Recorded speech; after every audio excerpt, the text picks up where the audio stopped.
mentality thing, it just translated to work. Like even after it happened, I just on my desk I wrote Mamba mentality, like just to see it. You know what I'm saying? Like, and I just looked. And me and Hope go to a lot of places together. Like I drive Hope.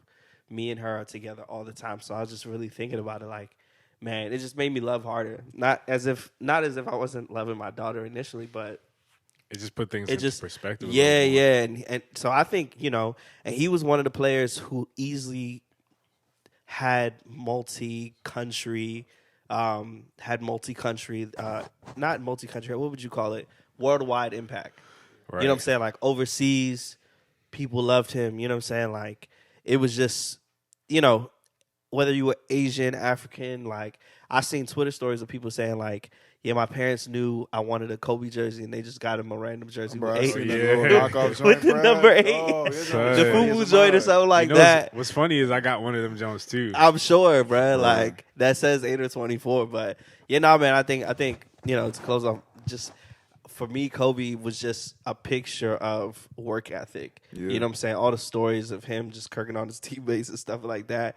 And to me, I never saw it like, oh, he's a sucky person.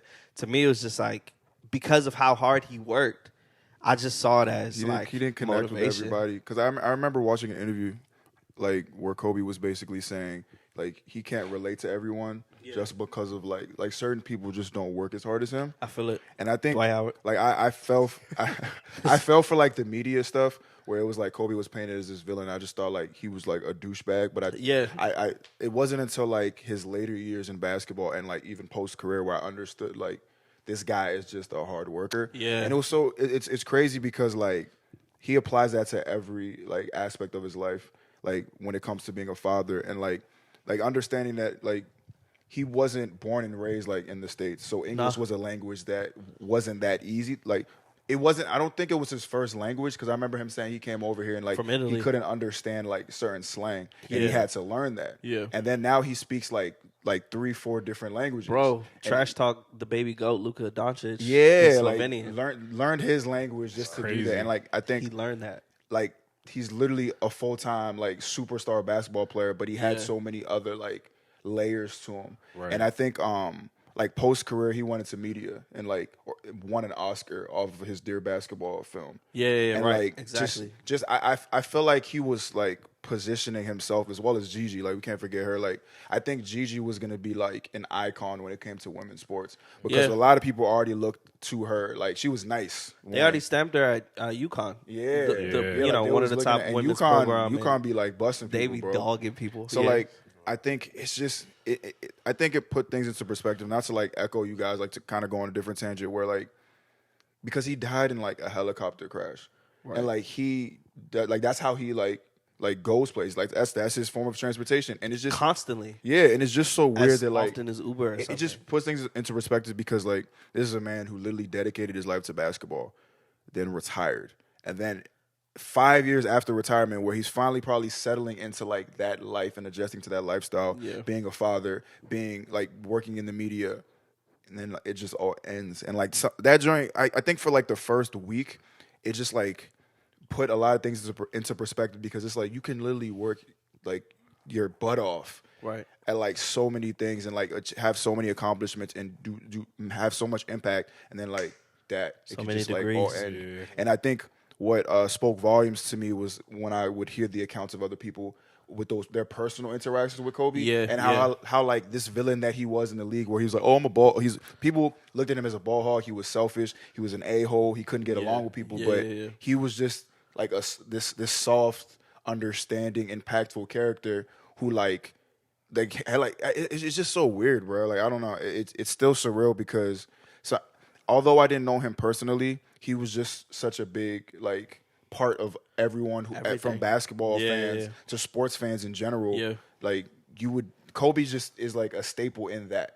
Yeah. And it's so odd at 41, bro. Right. And one thing I want to point about that before we go to you, Sam, is just that with basketball, legends don't pass. Like if you look at the top 10 players, like if you list out the top 10 players, whether you include Kobe or not, literally basketball legends. They be old as a mug. Yeah, they either pass from like at something the games. related to like that old age. Yeah, they literally all be at the games like just old. You know, like at the awards and stuff. Old. Back never over. They don't even know how to walk no more. Yeah, they never. You know, they never passed. Like a lot of them are just still here. So it's just crazy to hear. And I thought about his age, like 41. I'm about to be 28 this year, and I literally asked myself, like, if I had 13 years left, like, what would I do in that 13 years?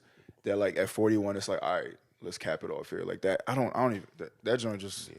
I don't know. It left me speechless for a while. Like I had to get off social media because it got a little weird. Like a lot of the tributes were great, but I think in the moment it was just hitting like too consecutively. It was a lot. Like the first 2-3 days, the first day, bro. The first day was crazy. Obviously, because it's like it's a shock. But the couple of days after, when people like made all the video edits and like created all their tributes and all the drawings and all the creative stuff, that's when all that came out, and I'm like, bro, that joint was hectic. It was overwhelming. I think for me, like, I was arguing that it wasn't real. You know what I'm saying? Like when I first found out, and I was just like, again, obviously it was a shock. But for me, it's just like growing up, like I didn't really. Kobe wasn't like my favorite basketball player. My favorite basketball player was Carmelo Anthony. Mm-hmm. May the Lord bless him in his career. He wasn't a bad choice at the time. Nah, at the time, I'm talking about right now. God bless him in his career. But I mean, the one thing I can really relate to as far as like Kobe is just like believing in something and just working hard towards that thing. You know what I'm saying? Like that, his grit for his skill, for his passion, for his career, what he like devoted his life to do was really admirable. And I think it's just something that we all can learn from. You know what I'm saying? And it makes you again think of legacy. You know what I'm saying? Like, what impact am I really going to leave outside of just my craft? You know what I'm saying? Because obviously he could have just left as just one of the greatest basketball players, and that was it. Like he didn't really inspire anyone. He didn't really encourage nobody. Like it could have been like that, but it's just like not his career and just him as a person affected the lives of thousands. I would say millions, but I think millions. Yeah, millions. And I'm sure like it's millions crazy. of people. You know what I'm saying? So it's just like for me, it allowed me not to just focus on me as in my career, but just me as a overall person. You know what I'm saying? Like how am I adding value to the lives of the people around me? And sometimes it's really easy to take things for granted in life. You know what I'm saying? Like the people around you to take that for granted, or the gifting that you have to take that for granted. And for me, it's more so just like I'm going to do more than just stay in my bubble of like what I do and really just try to like find different ways to leave a legacy, man. Like just creating things that are bigger than yourself. You know what I'm saying? Even him didn't he create his own like it wasn't a foundation, but he created his own. He does have the Mamba Foundation. Yeah, like a Mamba Foundation. Yeah, like he has his hand in a lot of things. Yeah, so just having your hand like Mamba giving Girls back. Team. Yeah. Just like getting into a place where you don't necessarily feel like you have to make millions of dollars to like give back to your community. Yeah. But it's just like, okay, how can I give back now? Like how can I be a blessing now? And I think even as we do this podcast, I think one of the things or two things that we really want to focus on is that thing, impact and legacy. And the second thing is just death and looking at it through the lens of a Christian, a believer. And I think for the impact thing, it just really made me sit down and just think about like my life and just look at myself and think about what type of impact am I making and what type of legacy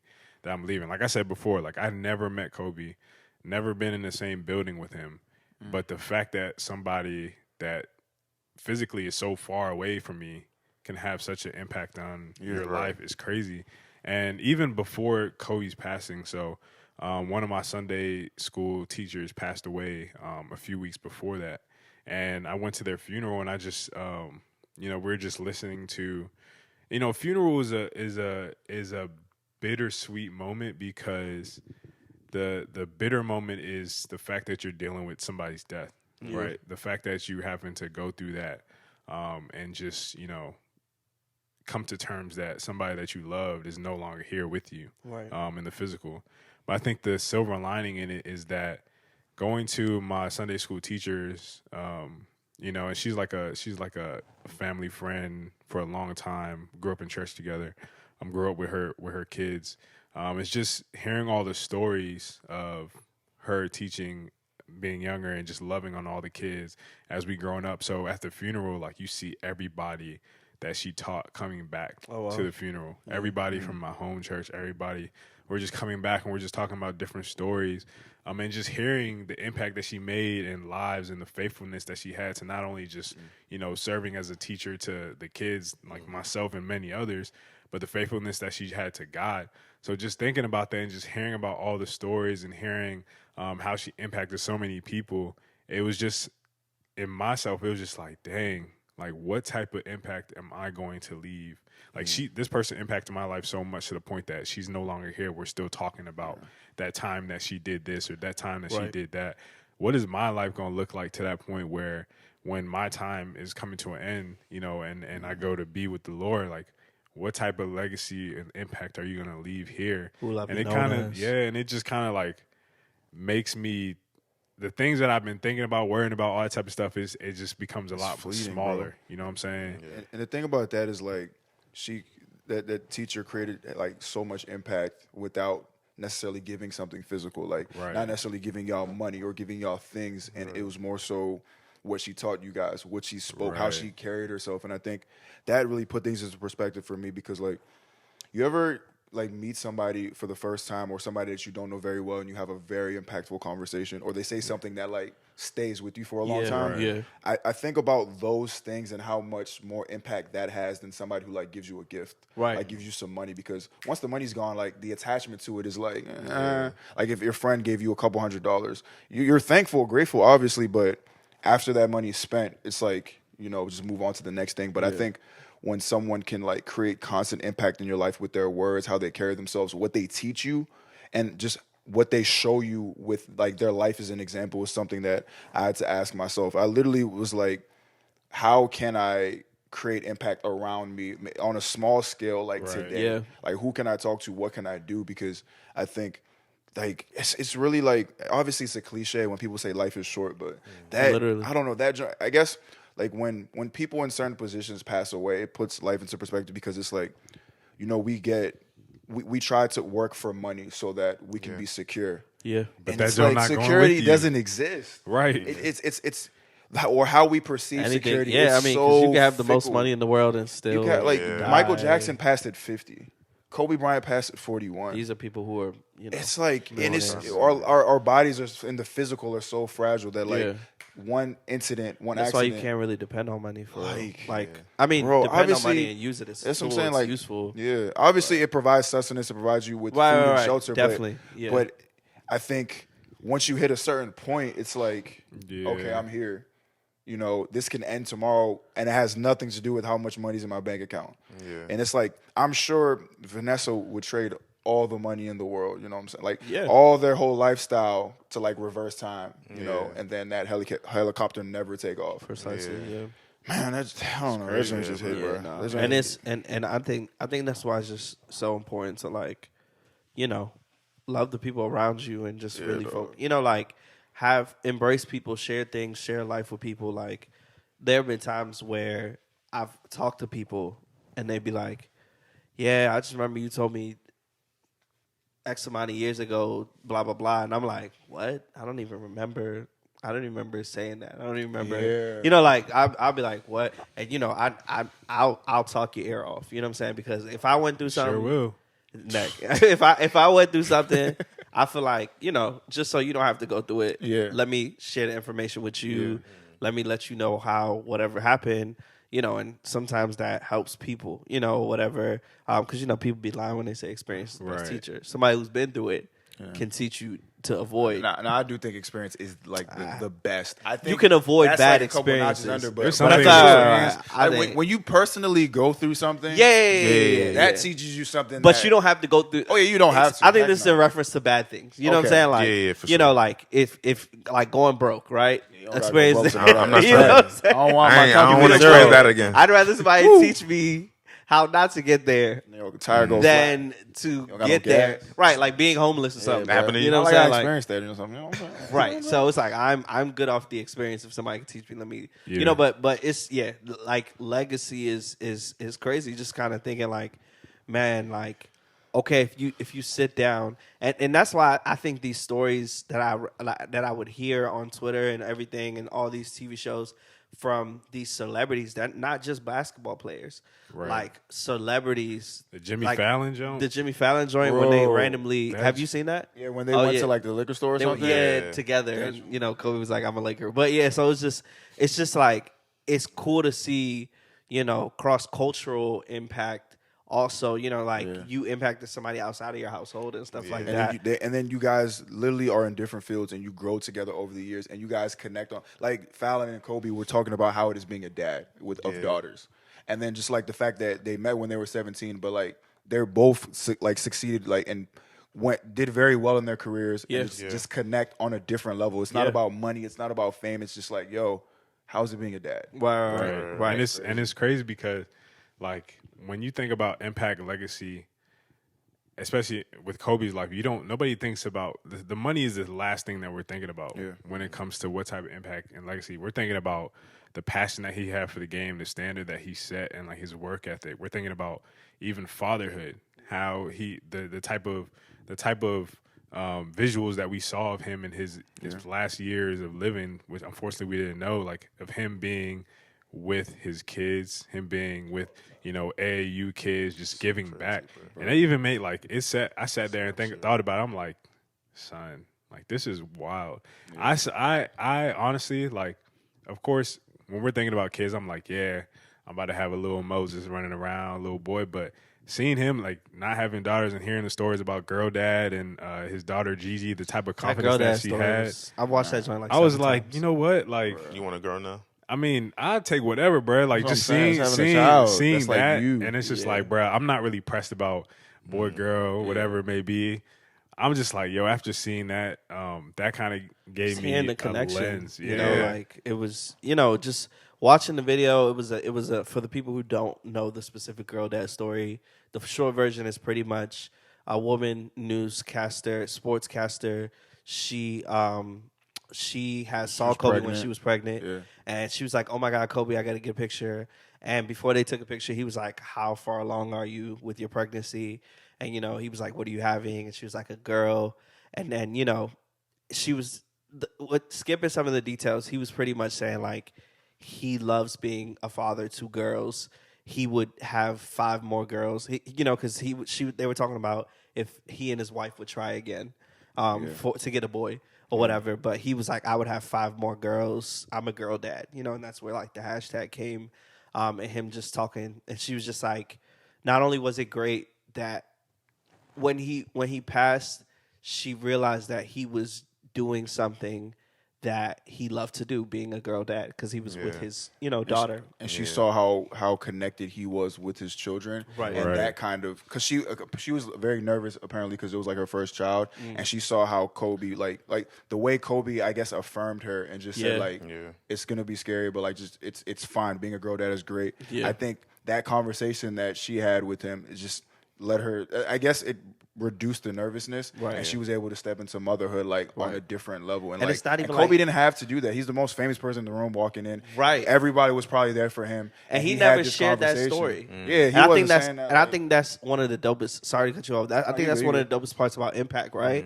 You can affect people and not even like say a word. Yeah, you don't even have to talk about like your exploits or anything. You never know when it may get grand staged or whatever. That's an unpopular opinion. That's an unpopular opinion. People if it's not on social media, it didn't happen. I gotta publicize. And I seen somebody talking about how like all these people like when you get somebody a sentimental gift and they they'll end up crying and all these things and all the people that record moments like that. And I saw somebody under a tweet was like, yeah, it's kind of weird that you guys record these things, in this manner. Like, I'm gonna give you a gift that was excessively meaningful to you, and I'm gonna record it and then show it to I'm gonna record your reaction and then put it on the internet, and it's like I mean, stuff like that is okay to keep on your phone. Yeah, it's right. You know what I'm saying? It's important to document, but like showing it to the world as like a spectacle is weird, kind bro.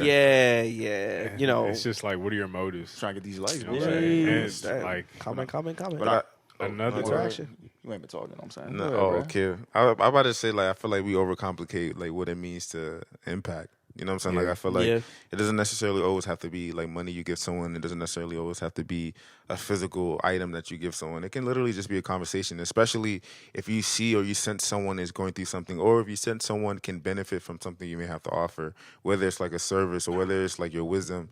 It's just like trying to find different ways to impart that into people. You know what I'm saying? And for me, I'm learning how to have like categorized friend groups, right? So I'm trying to have people that I'm pouring into. I'm trying to have people that I'm receiving from, and then I'm also trying to have people that I'm on the same level as. Yeah. So it's just really being intentional about like, who can I pour in today? You know what I'm saying? Like, what slight impact can I have on someone's life? You know what I'm saying? Like, I don't want it to be a case where, you know, like the person passed away and then you're just like, oh dang, like, you know what I'm saying? I could have done this, I could have done that. Could have, should have. It's just like giving people the flowers, and also giving people the flowers while they can still smell them. Like if you really look up to someone, if you admire what they're doing, if they're making an impact on your life in any way, just tell them. You know what I'm saying? Like really let the person know, like, hey, I'm grateful for like the content that you're producing or the wisdom that you're imparting, whatever the case may be. Because that's just, I feel like it always takes a death for us to really realize, like, dang, like, it's just like, nah, man, just give people the flowers. You know what I'm saying? Like, definitely just give people the flowers. And I think legacy always starts from like a small idea, and we always see like the end result of it. Like I'm likening this whole passing to like someone like a Steve Jobs. Like we don't remember Steve Jobs for how much money he had. We more so remember him for like how creative he was and how he brought the iPhone to the world, and how like after he passed. You know, the innovation kind of slowed down and even stopped a little bit. Yeah. And, like, I'm sure he wasn't thinking, man, I want to make all this bread. I'm sure money was probably one of the motivators, but I think how he wanted to impact people and how he wanted to change the world is what grew. Like, same thing with, like, Disney and just a lot of those innovators who just wanted to do something for people. And it probably had nothing to do with how much money. Obviously, you know, we all need money, but I'm saying Stan Lee. More so. Yeah, Stan Lee, Marvel characters. The guy who I'm made sure he Marvel just wanted to and just entertain and like bring his characters to life and show the world his creativity. And I feel like those are that's what we should be striving to do. Right. Whether it has something to do with your mind, a skill that you have, your mentality, like how you carry yourself and what you do. I think everyone's so unique in the way that, you know, we can all do it and we can all reap benefits from it. So Right, especially as a believer, I think it's your duty to like. I think we're almost told and instructed as believers to make sure we share with the world with that scripture that says the whole world awaits for the manifestations of the sons of God. You know, so it's like literally the world. It's like the Bible is telling you that the world was waiting for you to share what you have internally with, you know. So like we almost have. As believers, we almost have a responsibility to make sure that we're doing. And it's crazy to think about kind of what you said. Like people are waiting for the manifestation. Like most of the things that we remember about, for example, like we're all made in the image of God, right? You know, whether people who believe and people who don't believe, they have the image of God in them, and in terms of like humanity, loving on people. That comes from the correct characteristics of God, right? Yeah. So it's amazing to think about the things that we remember about Kobe, the stories that people are telling.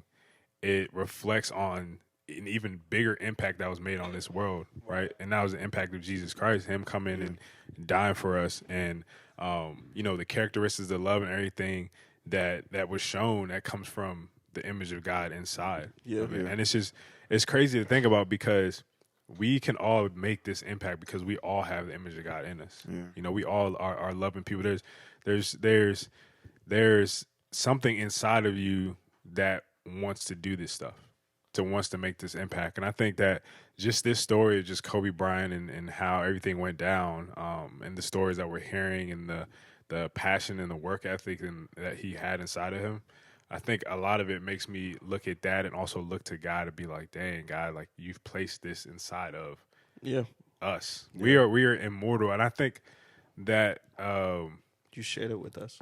Yeah, he shared it with us, right? And I think that a lot of times, and even knowing this, that all of this in us, I think that a lot of times when we heard the news, we were questioning it because it's like, dang, this is Kobe Bryant, bro. Like Mamba mentality, bro. Like, he was invincible. Probably just think like when it was the plane is like crashing, you like Kobe would just jump out the joint, right? And then just land on his feet, bro. And it's just crazy to think, like, it's Kobe Bryant. Like we're thinking like, nah, it can't be true, bro. Like bro. Kobe, he had to. Kobe saved the helicopter. Son, in fact, right? You know, just thoughts like Kobe, like. But that's how strong his image was, though. Yeah, bro. You know, he as a person, I feel like that, and it's crazy that his hard work ethic, image went to that point where people didn't believe he could. You know, like nah, he's impenetrable. Almost like you know, I have friends just like. Nah, like they really believe, like nah, he's conspiracy. Yeah, you know, like or he's gonna come back next year, right? Or he's just nah, you know. So it's you know, and I think that like even just think about like immorality and us not really believing that it was Kobe that was in that helicopter dying. I think that we didn't believe it because we're like, oh, he's immortal, but we also believe that about ourselves too, like. We don't really think that it could all be over. Yeah, like tomorrow. we say things like life could end tomorrow, but we still, you know, do routines as if we got 50 years. Right. We still procrastinate on things. Think about that joint every once in a while. We're still not as I'm loving. literally thinking 41. That's but not even you know not far. To me, I'm like, you know, and I think about death often, not in an unhealthy way, but it's a real thing. You know, like. If I was to go, you know, like, of course, when I got my new job, you know, like, you're doing your little paperwork or whatever, and then, you know, life insurance comes up. That's a creepy one. And you just look at it and you're like, okay, so if I pass, then this person gets, you know, like, whatever, and you're like, man. Son, wild. What, you know, like, I'm really going to sign this thing because, you know, like, what if something happens to me? You know, precautions. Yeah, and so, like, I think for me, things like that would kickstart, and I'm like, I'm gonna be with God. I believe that Deb will be okay. You know, like because what I never want to do as a believer is be more attached to either anybody or anything more than I'm attached to God. Yeah. And if I go, my belief is that I'll be with Him, and God will make sure. You know what I'm saying? Who you and everlasting. Yeah. You know, and I think it's just a form of faith, and I think it's a deep thing for people to think about. Like you know, especially I'm married with a child now, so it's like. Yeah, it's still God, Deb, hope. You know what I'm saying? So it's like, yeah, it's you know, so it's kind of like, you know, and me and Deb actually had a conversation about death, you know, around this time when you know, like Kobe had passed, Kobe and the other people in the helicopter had passed, and the families there, and it was just, you know, I was just talking to her like, yeah, like this, it's a real thing, like you know, and like I said, I think about it. You know, I think about heaven. Blunt with it. But we gonna die. We all gonna die. You know what I'm saying? Like it's like God forbid. But you know, and I think it just helps me to be sober about like things I do on a daily basis. What am I sowing into? Like, is this thing really useful in the long scheme? Yeah. You know, are my motives to be cool on a platform? Right. Are they long standing? Will they, you know, stand? You know, and I think about Jesus, the fact that we're still here following what Jesus did. Right. You know, I was reading Acts randomly. So long ago. And in Acts, it was like there was some Pharisees or people who just wasn't with Christianity, and they were like, hey, there was this other guy who started this thing, and once he died, everything fizzled out. So it'll probably happen with these guys too. You know, little do they know, thousands of years later, we're here still lifting up the name of Christ. So it's just like my hands to you. This guy is but nah, son, like there's that Sunday service. Right. Yeah. Man, the residue. Did you get the Sunday service review? I didn't. Dang, bro, this guy went to